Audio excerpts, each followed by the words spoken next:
All right, so ladies and gentlemen, Sean is about to come on in just a bit here. Before that, though, grab a piece of paper. Again, grab a pen, be ready to take notes. Sean's going to bring the heat, and it's going to be a blast of an interview, so stick around all the way through because we're going to be diving into some gold. Because Sean is a teacher, trainer, and theater practitioner and crisis counselor. For more than 20 years, he's been speaking and presenting in classrooms and on stages, including his recent TEDx Talk in Chapel Hill, North Carolina, where he lives. In that time, he has battled depression, anxiety, and invisible illness. Fun fact, Sean has lived and worked on 5 different continents. That is pretty epic, and we are blessed to have him here with us today. Sean, you ready to rock the house, my man? I'm ready to rock the house, Mr. Burns. Let's do it. We're doing it, man. So we're going to dive right into the theme of today, which is dream destinations. What does that mean to you, Sean? Dream destinations. Yep. So, connected to what I like to talk about and train people on, a destination for me, or dream destination, is to live in a world, live in communities in which people are able to engage with one another in a way that creates some space for them to breathe a little bit, to feel okay, and to connect. And I want to share something real quick, and then I'll let you fire away your questions. Sure. I think sometimes that sounds a little cliche, perhaps, or a little like, yeah, sure, whatever. So as much as we can today, I want to dive into details and like specifics and tangible stuff. Is that cool? Let's go. Yeah. So again, like my thing is, and I want you guide this thing, but I think that a lot of us are maybe not aware sometimes of some of the stuff we can do to improve the conversations we have. And I think some of the things that I see out there, and this is not to knock anybody or anything, anybody with good intention is good by me. Yeah. It tends to focus on like hardcore stuff, crisis, high stakes, negotiations, and that is super important, no doubt. I focus more on, I don't have the perfect word for it actually, everyday conversations. Definitely with your friend or a colleague or even a possible stranger comes to you, or however you get together and something's just off. And it happens a lot. And I would love your thoughts on this as to, I wonder if we're moving a little bit away from that with perhaps technology, social media. And I just wonder, I'm curious to know your thoughts on that. And you're a millennial, right? Yep. So that's also a little bit different, maybe. Yeah, well, I believe we're in an era where we think that there's connection. We think we have, access to everything instantly, like everything's supposed to happen instantly. And so the pace of conversation, and sometimes it can be difficult to have the expression of emotions and the right words, which a lot of people may find uncomfortable. And so they just shy away from it. They stay away from it, and they don't have those communications that would make the difference for them, the conversations, the tough conversations. Yeah. No, I agree with you, and I don't want to spend a lot of time on the why. I like exploring that. Yeah. But I think it was. I don't have a lot of data on this, but I think it's been around for a very long time. I don't think Facebook and Instagram is the reason why this happens at all. Right. I just think it's one extra little thing to deal with. Yep. But so what I talk about and train people on is how to actually do this. In a way that's effective, in a way that allows people to, here's what I say, I'm going to put you on the spot a little bit because I'm talking to you. Sure. How many conversations do you have when you're in a conversation with somebody in which you're sharing something? And again, it does not need to be that you are thinking about jumping off a bridge, right? That could be what it is. But really, let's just say anything that's kind of tough. Even just a tough day. Yeah. You're cranky, whatever it is. And I always wonder and ask people, like, how often when you engage people with that, do they communicate with you in a way that makes you want to continue talking? Yeah, I think a bit of a loaded question. Yeah, no, this is great. This is great. I want to share where I've gotten to in my life.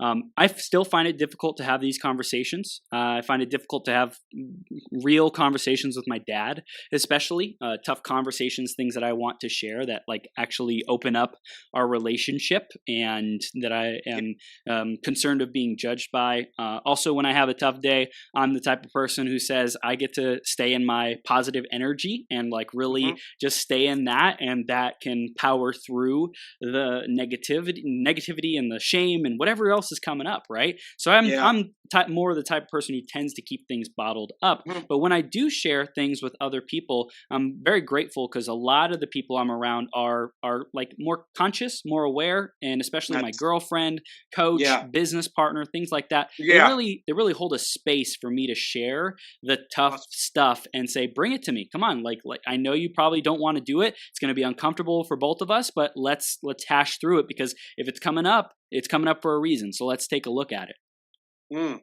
Yeah. And let me flip that also. When people come to you, whether it's your girlfriend or maybe your coach or other people, like, are you okay with having those conversations great question. on the flip end, great question. I like to stay in possibility. I like to stay in future conversations. Like, let's talk about all the beautiful things that are coming our way. And when we have to have the tough conversation, and I say, I know this is for the greater good, so let's do it. It's not pleasurable. It's not pleasant. I don't like it, but I am willing to have the conversation. Right. Yeah. So it sounds like, and I always correct me if I'm wrong, you're coming from the coaching mindset in part, right? It sounds like you're very like, I don't absolutely don't want to put words in your mouth. Coaching feedback. Usually, I'm open to it. I might not like it. Usually, other people are open to it. They don't. They might not like it. I'm just curious because I think we talked about this when we talked last week, a couple weeks ago, for a few minutes, and I think you might be in a fortunate position. Now, I'm sure you've created it and cultivated it, where you have people in your life, a girlfriend, and kudos to you for creating that for yourself, and other people in your life that are there for you. And that certainly doesn't apply for everyone. Nope. And I know, because I've spoken to many of them for quite a long time, that they may have people, but those people aren't available to them in that way, or aren't available to them with certain topics or issues. And it makes complete sense. I absolutely understand it. I think more than anything else, I like to try to share with people what they're well-intentioned. I always say, if you're not well-intentioned when you enter a conversation, I'm not the guy to talk to. That's a different topic. That's like a different thing. Like, if you don't give a shit, I'm not your guy. Right. If you do want to help out, you do want to be supportive, you do want to, and you might be doing things that you just don't realize could be getting in the way, that's my space. That's beautiful. And those are the conversations that I like to have when people, I don't know what I'm doing wrong. I don't know why I'm not getting through. I don't know why he or she doesn't listen to me. I don't know why he or she's not talking to me about this anymore. Or that's a space to explore that I think, when you did the intro, you were talking about great relationships. And I also think, or I know that it affects every area of your life when you're able to have these kinds of conversations and have people in your life who will be there for you, or likely to be there for you in that way. There's a quote I just posted by Tim Ferriss. He said something along the lines of, how successful you are is determined by your willingness to have the uncomfortable, tough conversations. Like the people's success and happiness and fulfillment and everything they want is their willingness to face those. So I really appreciate this. Before we dive into the tactics, though, Sean, I want to go back into your journey and talk about why. Why is this a focus for you? Why is this your career? Why did you revolve your life around this? Yeah. Thank you for asking that. Yeah. So I've been teaching and training for many years, and I actually got into that because I was living in Atlanta, Georgia. I was getting bored. I saw an opportunity to teach in Japan, and I got it. So I went, and it was wanderlust, and you make a few bucks. When I was there, my best friend, who's a cop, took his own life. Wow. And I don't know if that was the reason per se, but that was like something. And when I got back, fast forward, I started to deal with a lot of depression, a lot of anxiety. I had long-term suicidal ideations, had some health problems, which I'm sure were related to that, and yada, yada, yada. And one of the things over time that became clearer and clearer to me was how difficult it was for people to even go there. You bring up some of these key words or these charged depression, anxiety, suicide, and people, not everyone, a lot of people just they can't have the conversation. And over time, I started to see patterns, and I actually, this is part of the things I talk about as I labeled them like, this is what people do. It tends not to be helpful. Can we explore if you're doing this, whether you realize it or not, and see if it, and just explore maybe moving it in a different direction, which might look like this, and let's see what happens. So, I mean, once it was clear to me that from my own point of view, that it was hard for people to have these conversations, I started having those more and more, asking those questions of, are there other people out there that are struggling with this? Definitely. And what I came to learn is not only are a lot of people struggling with this, but I always talk about the fact that, there's a lot of things that are out of our control when it comes to people's pain or distress or despair. But I fight so hard for this because this is something that we do have some control. So I really can't cure your depression per se, but I can be there for you to allow you to breathe a little bit, to get it out. And that getting it out is often overlooked because it is so powerful. Just that, even if it doesn't lead to a diagnosis. Right. Well, it's the people who have, correct me if I'm wrong, but the people who have suicidal thoughts and tendencies, they think that there's no other option for them. It's like, I have to end this suffering. I have to end this pain. I have to just be done with this because I can't live anymore like that. So it's almost like they're backed into a corner and there's a lot of pressure. So if they just simply share what's going on in a safe, healthy space, then that just could totally transform their life. It can, or it could certainly be a step in that direction. And it's, there's groups out there, there's spaces out there to do that, but not many. I mean, you want, and then look, I know a lot of people who are on this podcast who listen, they are go-getters and they want to achieve. So I'm going to make it a comparison here. So, but respectfully, if you want to get money and get a loan, you can go anywhere you want. In every corner, there's a bank. You want to talk about pain? Good luck. You know what I mean? Yeah. There's places out there, but not many. And so what happens is so much of the silence that causes so much more pain happens because people want to talk about it. They stop talking about it. They usually, I don't know about everybody in the world, of course, but most people try. It's a natural thing to do to get it out. And if you get shut down enough times, whether that's from professional or someone in your life, it's natural to be like, well, I'm not doing that anymore. You were talking earlier about shame. Someone makes you feel like crap and shaming you, you'd be a moron to continue having these conversations with that person, I think. I mean, it's like the track record, the evidence says, when I do this, X happens and X sucks, and it makes me feel like I'm worthless. So no more. And I mean, there are strategies to reach out to someone, particularly someone who's, in your life and is going to stay in your life, as opposed to that, because if you really want that person to be there for you, that's a tough conversation, and there's no guarantees, right? Yeah. But like I said earlier, I don't know, I assume those people are well-intentioned. My work is more for people that are like, man, I want to be there and support my employees or support my team or support my girlfriend or support whoever. I don't know, some random guy in the coffee shop. But I don't know what the hell I'm doing. So it sounds like we first need to identify who are those types of people. How can we spot them? How can we be aware of when it's important to bring the tactics and the strategies that you're going to teach us to the table? Is that correct? Yeah, but there's an asterisk there. Okay. I don't think there's any human being on earth where this doesn't sometimes apply. Everybody's got stuff they need to talk about. Yeah. Now, I could be wrong. There's 8 billion people or so. I don't know. Because again, I'm not talking about stuff that, I had conversation with people. I don't want to live anymore. Right. A lot of people never engage someone in that way, right? They don't feel that way. Yeah. But I guarantee you've been stressed the fuck out from your job. I mean, you're trying to run like you're an entrepreneur. Yep. Don't tell me you don't get stressed out. That's right. Don't you want somebody to be like, babe, I got your back here. Let's talk.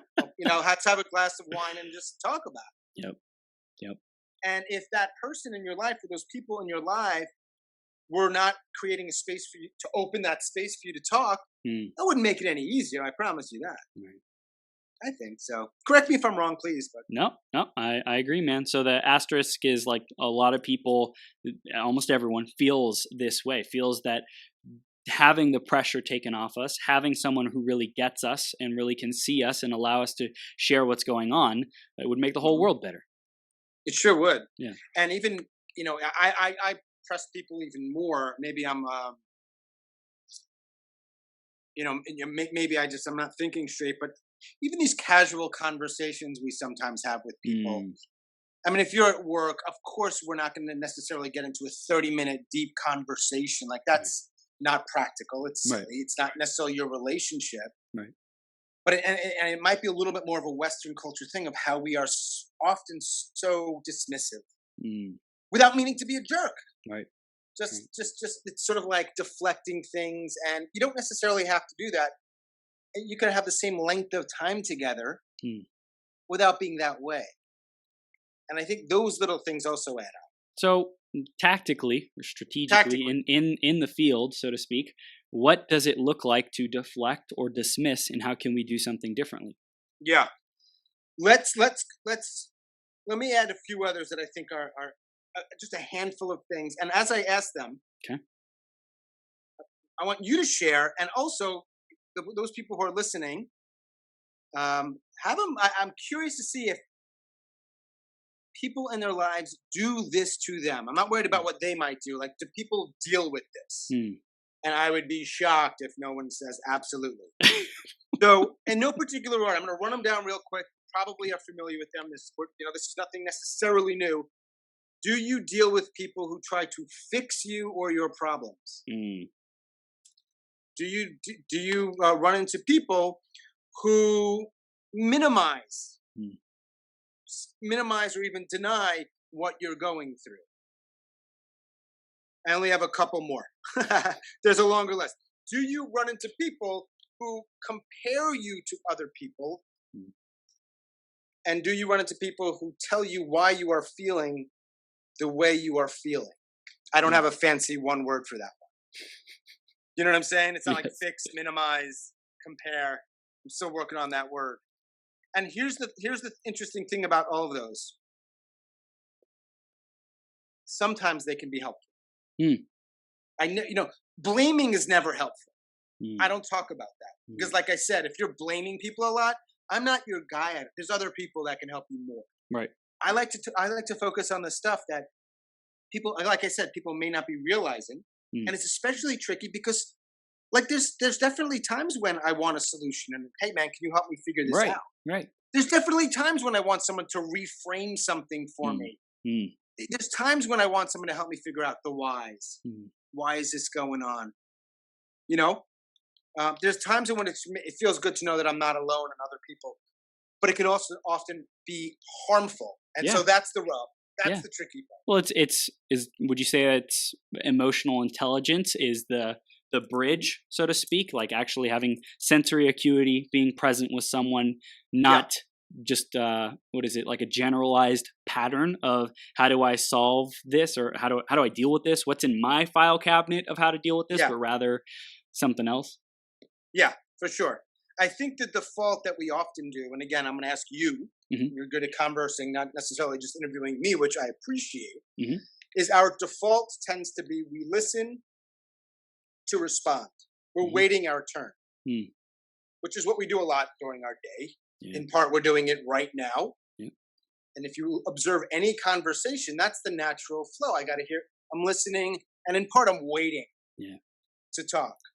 And I would say that if you're in any kind of conversation that matters, listening to understand is a far more helpful way to go about it. Mm. And I hate, Chris, I hate using words that are overused and almost to the point where it's like cliche. And unfortunately, I think like listen is one of them. They say like it's a skill. Like develop your skill of listening. Like actually listen to people. It's like what does that mean? What does that mean, right? And so you're totally right. Like what does that mean? It's not just the vibration of sound in your ear that you're making meaning from. It's not nodding your head. I mean that tends to be part of it, right? But you need to do more. The first thing I say, and again, I've I've talked about this a little before, is if you don't give a shit, I can't help you, or nobody. Like you have to care. Yeah.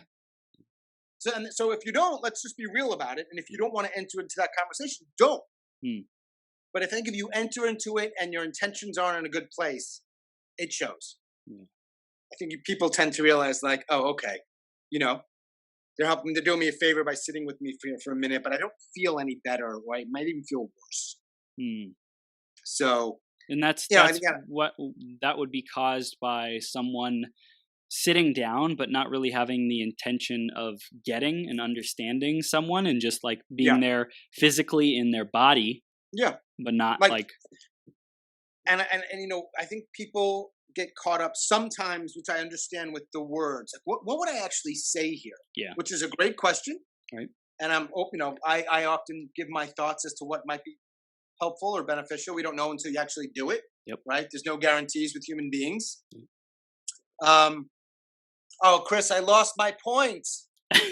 I got so much stuff I want to share. I got to focus in on the words you were talking about. The words, yeah. So I say, let's try to hear what people are really saying. Yeah. And the weird thing about that word is we know that hearing is a physical sensation. Yep.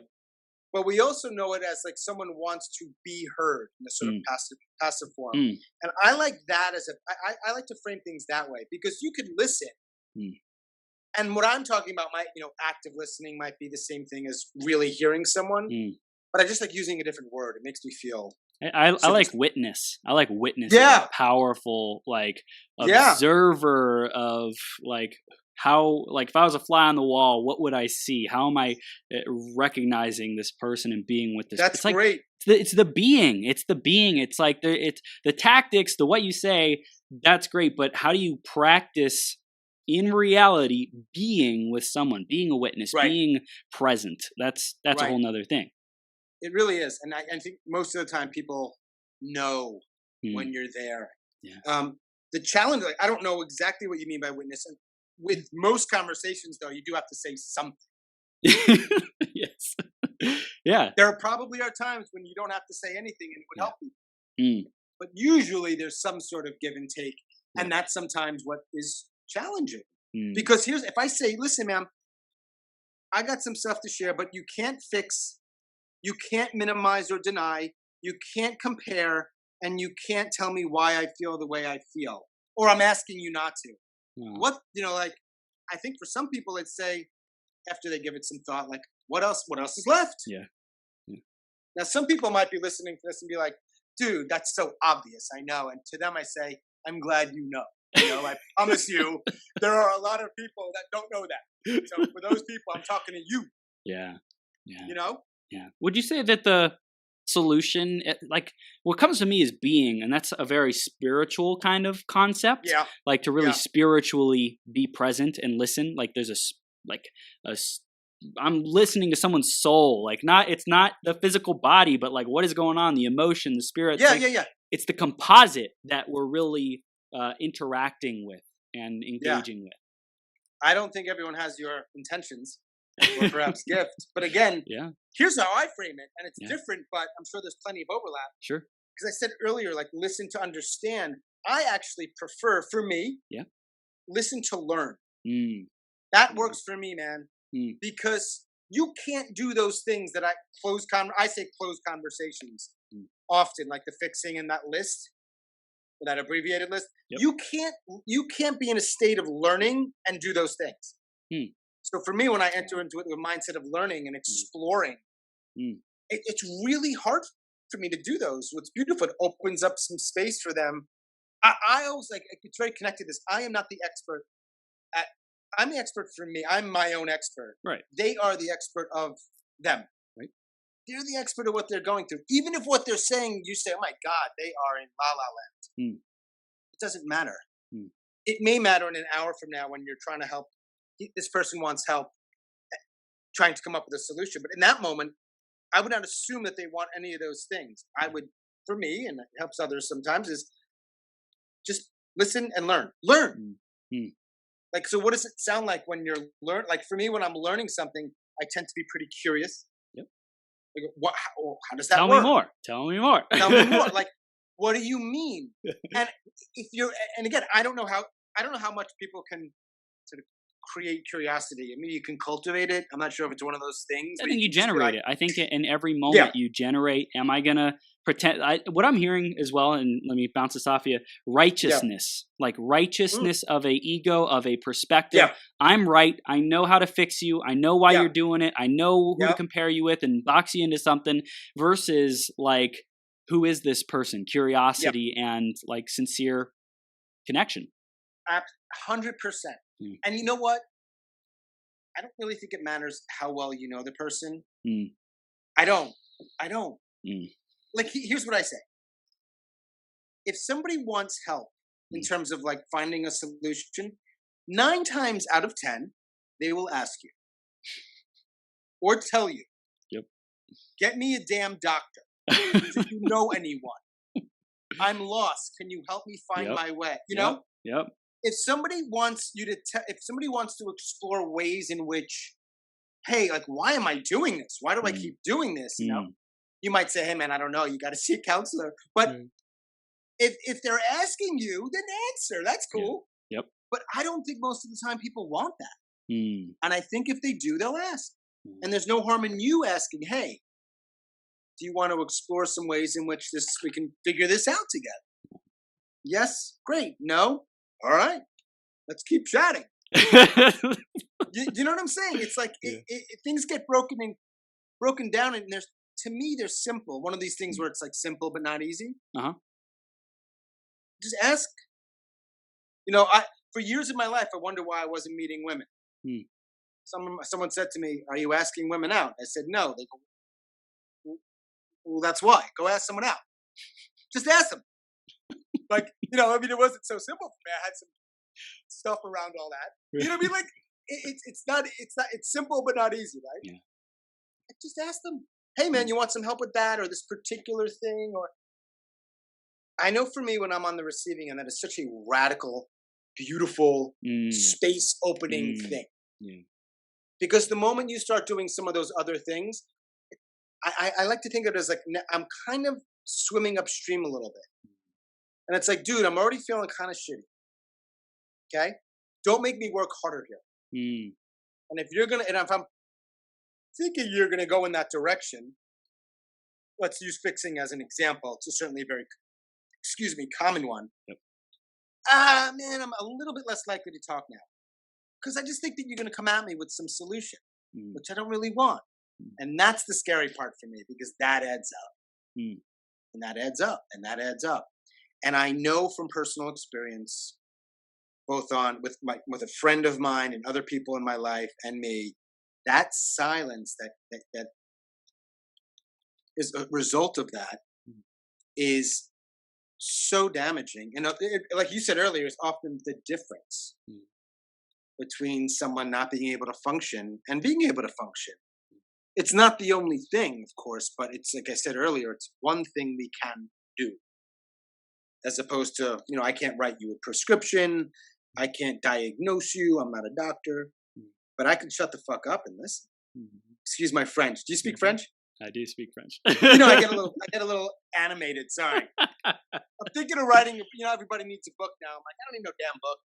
But if I wrote a book, because I like to use the word hearing or really hearing instead of listening, I think my working title is Shut the Fuck Up and Stop Listening. You like it?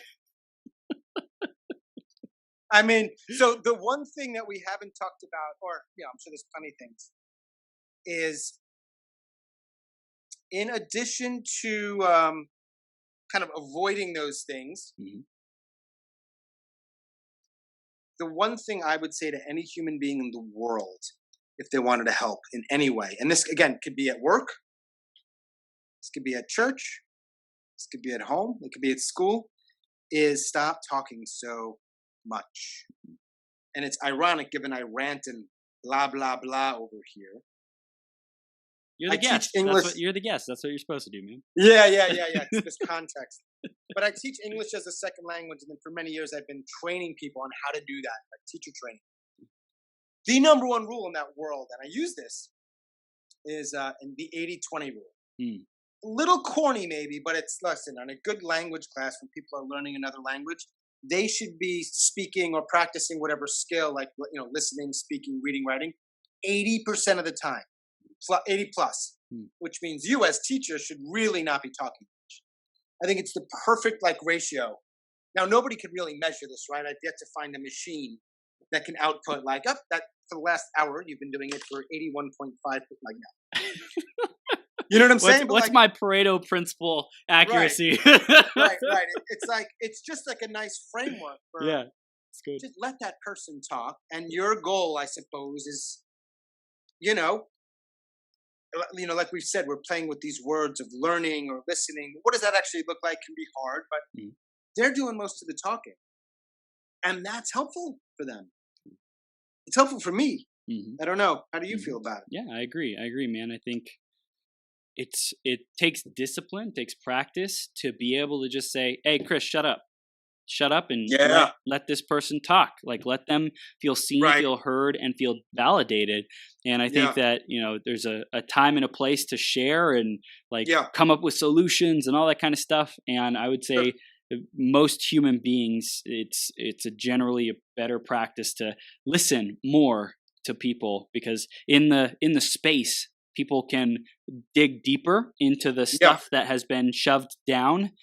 When they feel like they're able to just keep going in a safe way, they're like, okay, I've been talking for a while. Can I keep going? Okay, well, I'm going to keep going. I'm going to be a little bit more generous with my trust because I feel like this is a safe space.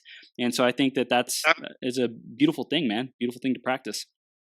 I remember when I was in college, I had this RA, and I was going through some stuff. I went to see her, and it's so interesting. It was such a small gesture. It so stood out to me. I went to see her. We talked. I just, let's talk. I got something I got to get off my chest. I remember talking to her and getting it off my chest. It probably was no more than 45 seconds. I remember her sitting there and just saying nothing. She wasn't weird. She wasn't saying nothing and miming or making clown faces or being weird. She was just like you would probably imagine. And then so what happens is at that point is I don't know what is happening in my mind, because I assume it was I can trust her. She's going to hang out with me here for a little bit. She's not going to be an asshole. Stuff like that. And you know what happened? I started talking more. And I had other stuff to get off my chest. And I don't even think I realized it. I didn't go to see her about that. And this is, dealing with my buddy's death. All she did, Chris, was just sit there.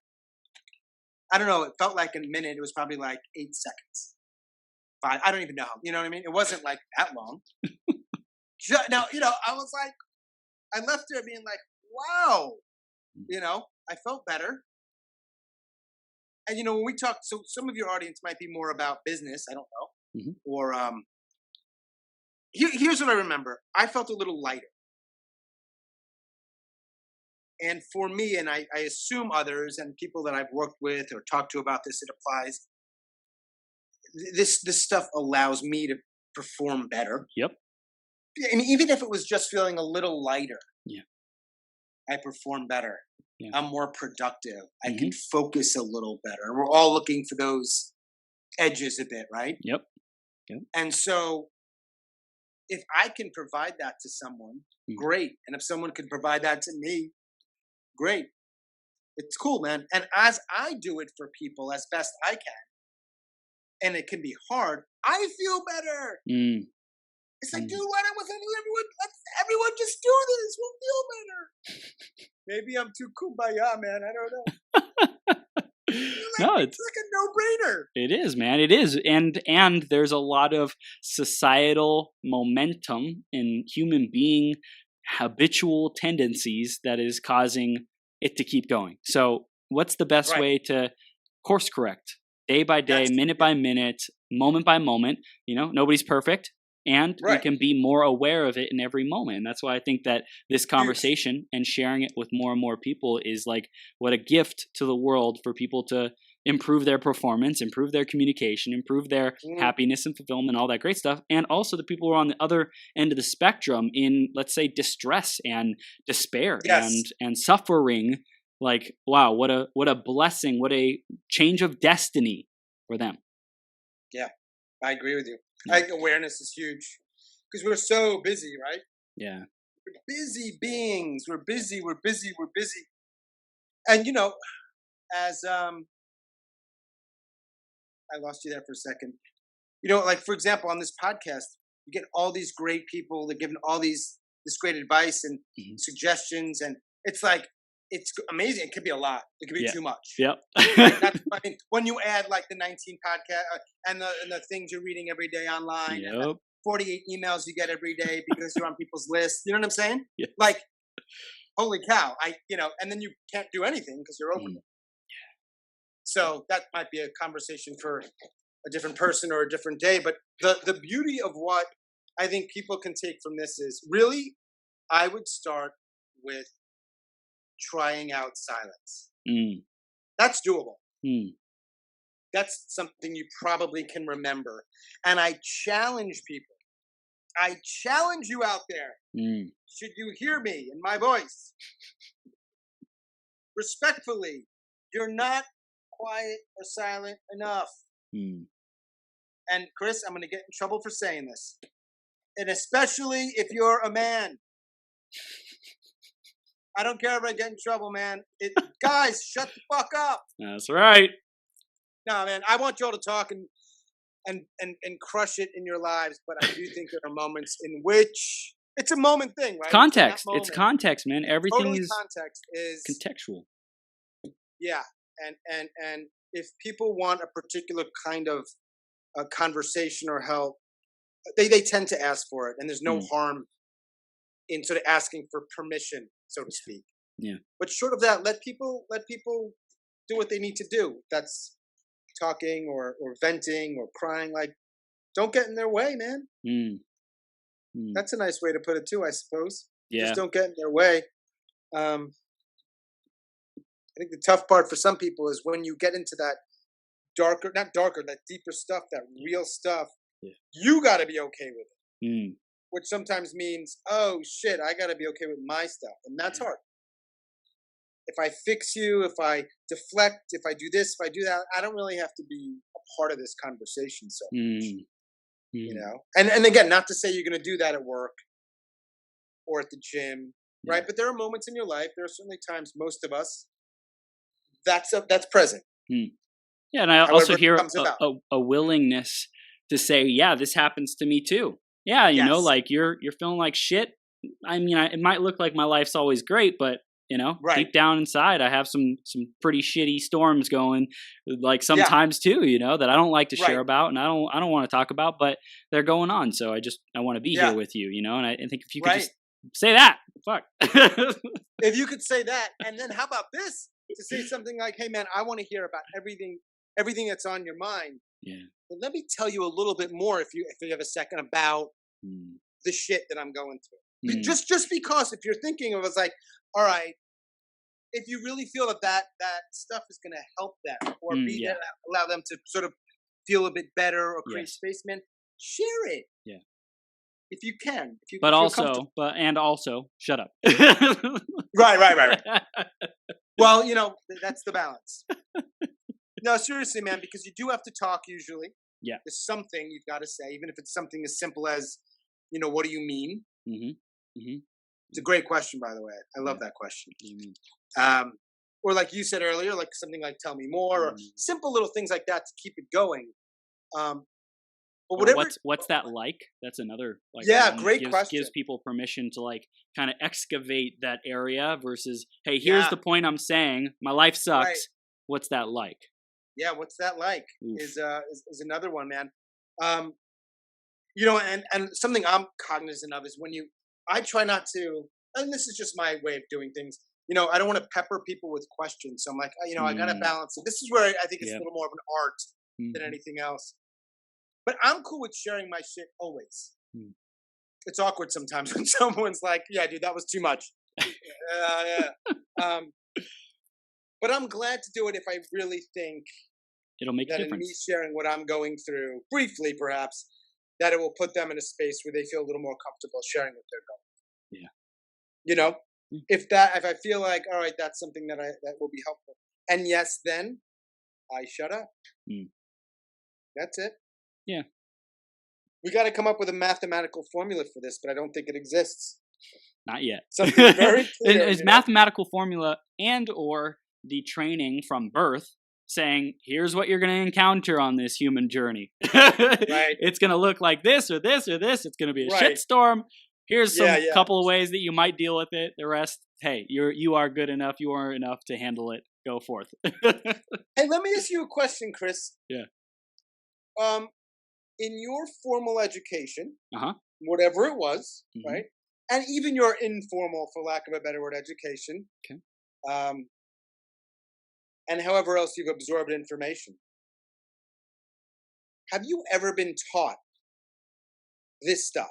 And that's not, I only ask because I don't think it's something we talk about a lot.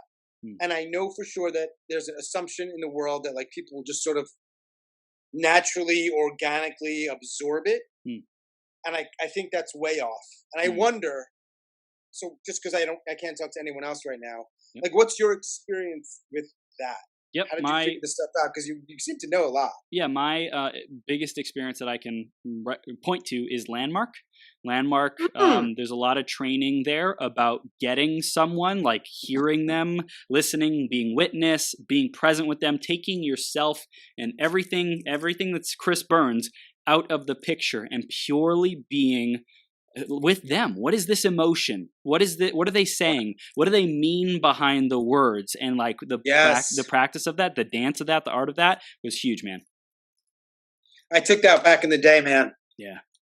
And that was helpful. I didn't go all the way, but it was memorable and helpful. When you talk about what, you're listening for people are really saying, 'cause I think that is what you just said. Yep. When someone says like, man, I hate my boss. There's probably like, I don't know if that's the best example. Like most of the time we don't really say exactly what we feel. Yeah, well, it's like a bit of it's a dance. Right? Yeah, and I hear, man, I hate my boss is like, fuck, I messed up with my wife again. I forgot her anniversary. I mean, it could mean anything. Yeah. Something like say, Chris, I can't get anything right. I can't do it. I can't do it. And you say, for example, oh man, of course you can. Of course you can. Nothing wrong with that. But what am I really saying is something probably different than just those words. Because I mean, obviously I can do some things. Yeah. But so like on paper, it's almost silly to look at that particular. But there's something else, man. And if if you don't have a sense of that or moving towards that, we're having like two different conversations. We might as well be speaking in two different languages. Yeah. I'm saying this and you're hearing that. Yeah. Well, good luck, man. I did a 10-day silent meditation retreat, Vipassana. Wow. And basically it talks about when you're just doing meditation, you're allowing the thoughts, the memories, the stuff that is deep in your subconscious to just bubble to the surface and to allow it to come through and not judge it, not try to do anything, not trying to fix it or anything like that, man. Yeah. And it's really similar to what you're saying as far as like when someone shares something, don't try to judge it or fix it or classify it or anything like that. Just allow the pressure, the consciousness, whatever it is, the expression to come out. And then when their subconscious feels safe to share whatever that top layer is, then it starts going deeper into the stuff that they've been holding back. Yes. So I think it's powerful. powerful. So much of it is that, and sometimes it happens right at the beginning. The tone is set. Yeah. And it's like there was something you said that gave me a great image. Like I don't quite have the words for it. It's almost like you're melting through that first layer to this like large space to oh, that's what's going on. Yeah. You want to quit your job and okay, I didn't hear that. You know what I mean? Like, well, I'm not necessarily going to tell you that right away. Right. Got to feel this out. And so when man, you're on it though, dude. You've got you're good. You do your stuff, man, with the meditation and the landmark and coaching and this. What's your goal with all this? I ask myself that every day. But specifically, I've come to the determination, to the viewpoint that I'm here to remind people how to reconnect to their source, to their internal guidance, their internal compass, and with the core values for me of joy, love, and transcendence or growth. Those are the things those are the vehicles that I achieve that goal through, to raise the consciousness of the planet, empower people to be happy and to create their reality. Wow. Yeah. Well said. Thank you, sir. Thank you. Succinct, clear, powerful. I love it. Thank you. It's like you guys are making it happen there too. That's right. It's practice, man. It's just like keep showing up. That's 113 marathons. There's been some practice. I did Toastmasters for 2 years. A ton of landmark speaking. Yeah. So it's showing up, man. Like that's the biggest thing for me that's developed me. And I think if everyone had that level of commitment to communication, to emotional intelligence, and relating to people, I knew I had to master leadership and communication to get anything and everything that I want in my life, right? To have time and money freedom, that's a great goal, but it's almost the means that looks like an end. But really the means is mastering communication and leadership, because from that, everything becomes attainable. Yeah, for sure, man. Those are wonderful. I don't know if they're skills, but they're competencies or characteristics to develop. Them, but, yeah, good. Go Toastmasters. Yeah, that's great. Gold. Yeah, so there's some great let's drive home with the final takeaways, man. What do you want to invite our audience to do in their own lives, as well as how they can connect with you, man? Yeah. Well, let's start with connecting with me, just because. Frankly, the other thing is just as important, and I want to leave them with that. But you can, my website, which you'll probably post somewhere, I assume, is speakershawn.com. Yep. And my social media, which admittedly I have to do some work with, gotta get a little better with that, but is Bald Speaker, BALD. You can't forget that, man. And you know what? Don't take it, bald guy. It is gone, so don't you try to swipe it yourself. And listen, we've talked about a handful of things. So here's my final takeaway. Yep. Is and you know what? Let me just preface it by saying I realize like none of this is necessarily groundbreaking research. It's look, man. Even if it's just a little reminder, that's all what I want. Yep. Is do not assume that anybody around you is like good to go, golden, like they just don't need anybody. Like never assume that anybody, whether they're, someone next to you on the bus or someone really close to you, doesn't need to talk. Wow. I just think if you never make that assumption and you enter into these types of conversations openly, what a difference you're going to make. It's a game changer. And that is not cliche, my friend. That is total capital T truth. So that is what I want to leave people with. And I want to thank you for taking the time to talk. Thank you for sharing your genius, your experience, your passion, your gifts, and your vision. Like this, vision doesn't even encapsulate it. Mission of what a world we could live in, right? When people are aware of this stuff, even just a little bit more. I think it's like just that little bit. What a world, and for one person, maybe it's more helpful just to think of what a little community, whatever your little community is. Yep. I mean, because you can't do everything in the world, but if you do that in your little world, man. Whew, it's big stuff. Love it. Hashtag bald and bold burns. Bald and burns. I love it. Freaking triple B. Triple B. Yep. Why not? Triple B. Why not? I love it. Sean, you're a champion. Thank you so much for being here, man. I really enjoyed the conversation. It wasn't just like question and answer. It was like a real discovery, Yeah.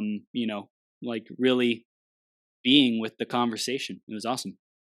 And if anybody has any questions they want to ask me, reach out, go to my website, reach out. There's just different ways you post if you want. Just little things, little tips if they have a question, a concern. I'd love to explore some possibilities with them. That's not a money thing for me. Anything free, 100%. I'm here for your people. Thank you, Sean. I appreciate you, man. And have an amazing rest of your evening and week. And let's keep shining, man. You got it. Take care. Have a good night. Enjoy the rest of your podcast. Take care, brother. Cheers.